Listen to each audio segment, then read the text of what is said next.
Assalamu alaikum, and I don't even know if I'm saying that correctly.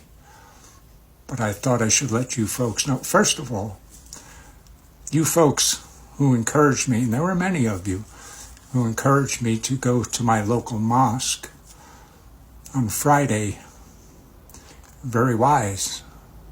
I think you actually knew I would take the shahadah and become a Muslim if I went, and you were right. And I am grateful, very, very grateful. If you saw my message earlier, the picture that I had in my mind of the mosque is one that's hanging on the wall on the inside. And it's something that this group, I don't know, and I don't mean any disrespect, but that is something that they're looking forward to building that. But I sat outside because I didn't want to go in, and I waited till someone showed up, and it was a young fellow, and he greeted me, Assalamu alaikum, and I said, hi, I'm brand new, and he, explained a little bit, and he said, well, let me go in and see if I could get the imam. And please understand, I am as ignorant as I was before I took the shahadah, except now I feel that much more complete. We sat, this young fellow and this older fellow, and not older, actually he was younger than me, but my age, and we sat and we talked, and they tried their best to teach me some terms, and I tried. I really tried. And the older of the two said, sit here, and so he said, we're just going to watch. He said, well, I'm just going to watch. And then a fellow got up there and started speaking, and most of it was in Arabic. I had no idea really what he was saying. But as he was speaking, the room became more full, and men, just men, more full. And then when he was finished, there were some things I understood. I understood about Palestinians, and I understood when he said, if a Muslim is hurt on the other side of the world, it hurts us. Those things I understood, but most of what he had to say I had no idea. And then I guess it was prayer, but not knowing really what was going on. So all of the men are in the room, and they're prostrating according to, as a group, according to the direction, or forgive me again, I don't know what I'm talking about. But as that was happening, I felt emotion just rising up, and there were a couple times that I had to actually wipe some tears away. It was very emotional for me, again, not knowing what was going on. And when it was through, the older gentleman introduced me to the fellow who was doing the speaking.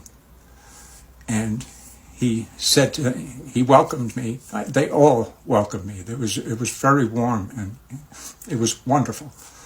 But the guy who was speaking in the beginning,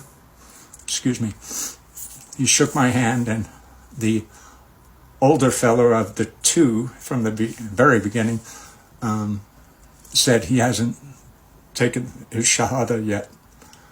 And the guys I was shaking his hand, but he just kind of went as if to say, to the other fellow, not to me, as if to say, oh no, this is going to happen.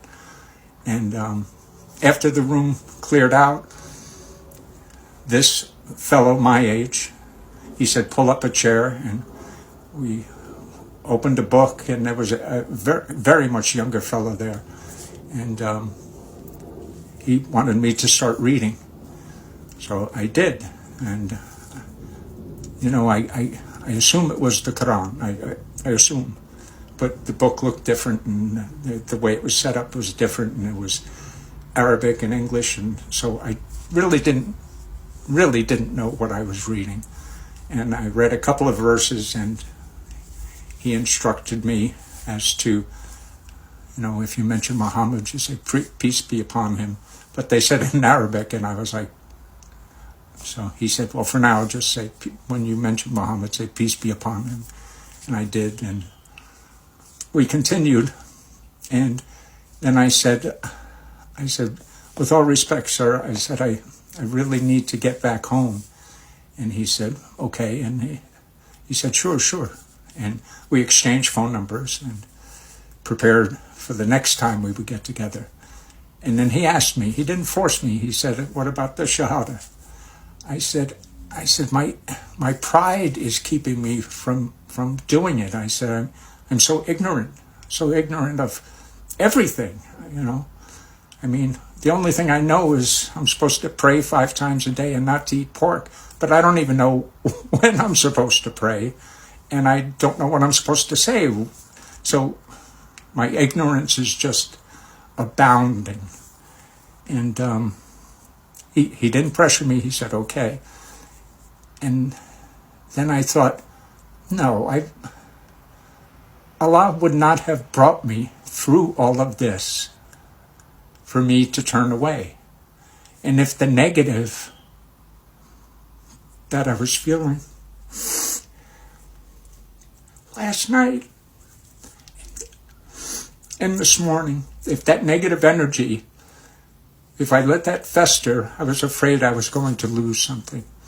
So I tapped the old fella on his leg, and I said, let's do this.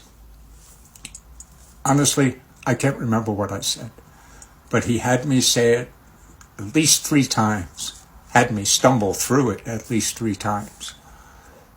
So today, I am a Muslim. But according to you folks, a lot of you folks, I've been a Muslim all along. So thank you.